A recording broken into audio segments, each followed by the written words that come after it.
10 തിളക്കമാർന്ന ഉപദേശങ്ങൾ. ഭഗവാൻ ശ്രീകൃഷ്ണൻ അർജുനൻ നൽകുന്ന ഉപദേശങ്ങൾ നമുക്കും ജീവിതത്തിൽ പകർത്താവുന്നതാണ്. 1. ഒന്നിനെയും ഭയക്കാതിരിക്കുക.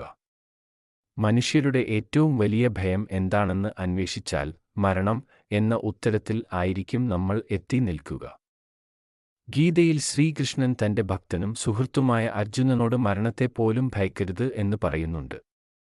മരണം എന്നത് ഒരു കടന്നുപോകൽ മാത്രമാണ്. നശ്വരമായ ഒന്നിനു മാത്രമാണ് മരണം സംഭവിക്കുന്നത്. എന്നാൽ അനശ്വരമായതിന് മരണമില്ല. ഒരു സാധാരണ മനുഷ്യനോ പട്ടാളക്കാരനോ നേതാവോ ഒരിക്കൽ പോലും തങ്ങളുടെ സമ്പത്തിനെക്കുറിച്ചോ പദവിയെക്കുറിച്ചോ മരണത്തെക്കുറിച്ചോ ഭയക്കുന്നില്ല.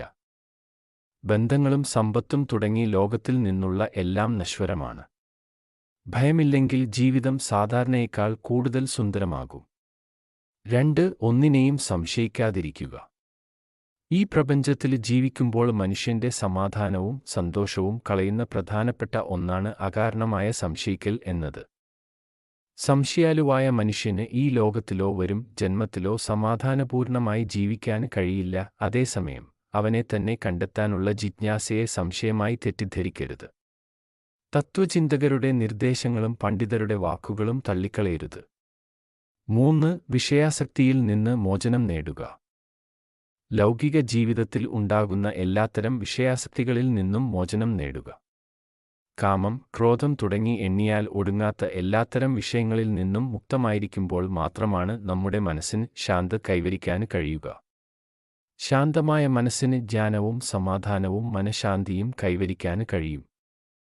4. എന്തായിരിക്കും ഫലം എന്നതിനെക്കുറിച്ച് ചിന്തിക്കാതിരിക്കുക. എന്തെങ്കിലും കാര്യം ചെയ്യാൻ തീരുമാനിക്കുമ്പോൾ അതിൻ്റെ പ്രതിഫലം എന്തായിരിക്കുമെന്ന് ചിന്തിക്കാതിരിക്കുക. നമ്മിൽ നിക്ഷിപ്തമായിരിക്കുന്ന കർമ്മം സത്യസന്ധമായും കൃത്യതയോടെയും ചെയ്യുക. 5. കർമ്മപഥത്തിൽ നിന്ന് മാറി നിൽക്കാതിരിക്കുക. ചെയ്യാനുള്ള പ്രവൃത്തികളിൽ നിന്ന് മാറി നിൽക്കാതിരിക്കുക. ചെയ്യാനുള്ള കർമ്മങ്ങളിൽ നിന്ന് ഓടിയൊളിക്കുന്നത് ഒരിക്കലും മുന്നോട്ടുള്ള പാതയല്ല. കുടുംബബന്ധങ്ങൾ ഉപേക്ഷിക്കുന്നതും സൗഹൃദങ്ങൾ ഉപേക്ഷിക്കുന്നതും ഒരിക്കലും ആത്മീയജ്ഞാനത്തിനുള്ളതോ നിത്യമായ സമാധാനത്തിന് വേണ്ടിയുള്ളതോ ആയ മാർഗമല്ല. ലൗകിക ലോകത്ത് ജീവിക്കുമ്പോൾ ജീവിത സാഹചര്യങ്ങളിൽ നിന്ന് ഒളിച്ചോടുക എന്ന് പറയുന്നത് അത്ര എളുപ്പമല്ല. പൂർണ്ണ സമർപ്പണത്തോടെ അവനവനിൽ ഏൽപ്പിക്കപ്പെട്ടിരിക്കുന്ന ഉത്തരവാദിത്തങ്ങൾ ചെയ്യുക. ലൗകികമായതെല്ലാം ഉപേക്ഷിച്ചിട്ടും അലഞ്ഞുതിരിയുന്ന മനസ്സാണ് ഒരാൾക്ക് ഉള്ളതെങ്കിൽ അത് ഒരാളുടെ പരാജയമാണ്. 6. പരംപൊരുളിനെ തിരിച്ചറിയുക. ലൗകികമായ എല്ലാ കെട്ടുപാടുകളോടും ബന്ധനങ്ങളോടും അടിയറവ് പറയാൻ കഴിഞ്ഞാൽ പരംപൊരുളിന് കീഴ്പ്പെടാൻ നമുക്ക് കഴിയും. ഓരോ മനുഷ്യനും ദൈവത്തിന്റെ കരവിരുതാണ്. ഭൂതകാലത്തെ പഴിക്കുന്നതും ഭാവിയെ ഭയപ്പെടുന്നതും വ്യർത്ഥമാണ്. സർവ്വവ്യാപിയായ ഈശ്വരനെ തിരിച്ചറിയുക എന്നതാണ് മനസ്സിന്റെയും ആത്മാവിന്റെയും സന്തോഷം എന്നു പറയുന്നത്. 7. സ്വാർത്ഥ ബുദ്ധിയാണെങ്കിൽ ജ്ഞാനമുണ്ടായിട്ടും കാര്യമില്ല. നമ്മൾ ഒരു കണ്ണാടിയിൽ നോക്കുമ്പോൾ പ്രതിബിംബം കാണാൻ കഴിയും. കണ്ണാടി തെളിമയുള്ളതാണെങ്കിൽ പ്രതിബിംബവും തെളിമയുള്ളതായിരിക്കും. എന്നാൽ കണ്ണാടി തെളിമയുള്ളതല്ലെങ്കിൽ അതിൽ തെളിയുന്ന പ്രതിബിംബം മങ്ങിയതും തെളിമയില്ലാത്തതും ആയിരിക്കും. സ്വാർത്ഥമതിയായ ഒരാൾക്ക് തന്റെ സ്വഭാവം കൊണ്ട് തന്നെ ഓരോ ദിവസവും പ്രശ്നങ്ങൾ ഉണ്ടാകും.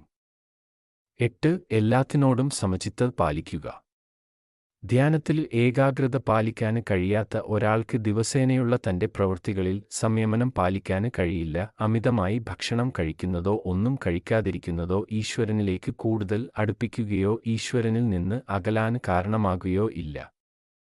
ധ്യാനം ശീലിക്കുന്ന ഒരാൾക്ക് എല്ലാ സങ്കടങ്ങളെയും മറികടക്കാൻ കഴിയും. ശരിയായ ഉറക്കവും ശരിയായ ഭക്ഷണവും ശീലമാക്കുക. 9. കോപം അബദ്ധത്തിലേക്കുള്ള പാതയാണ്.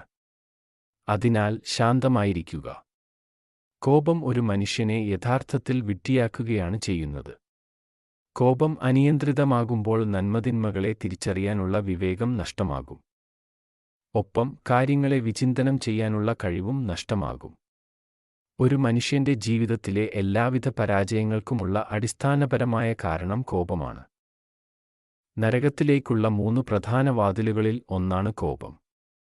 കാമവും അത്യാർത്തിയുമാണ് മറ്റ് 2 വാതിലുകൾ. കോപത്തെ നിയന്ത്രിക്കാൻ കഴിഞ്ഞാൽ അയാൾക്ക് സമാധാനം കണ്ടെത്താൻ കഴിയും. 10. ശരീരം എന്നത് നശ്വരമാണ്, ആത്മാവ് ആണ് അനശ്വരം. ഒരു കഷണം വസ്ത്രത്തിനോടാണ് മനുഷ്യ ശരീരത്തെ ഭഗവത്ഗീതയിൽ ഭഗവാൻ കൃഷ്ണൻ ഉപമിക്കുന്നത്. പഴയ വസ്ത്രം മാറ്റി പുതിയ വസ്ത്രം അണിയുന്നതുപോലെയാണ് മനുഷ്യശരീരവും ആത്മാവും. മരണം ശരീരത്തിന് മാത്രമാണ് സംഭവിക്കുന്നത്, ആത്മാവിന് മരണമില്ല. ഭഗവാന്റെ ഈ 10 ഉപദേശങ്ങൾ നമ്മൾക്ക് ജീവിതത്തിൽ വെളിച്ചമേകട്ടെ എന്ന് പ്രാർത്ഥിച്ചുകൊണ്ട് നിർത്തുന്നു. എല്ലാവർക്കും നന്ദി, നമസ്കാരം.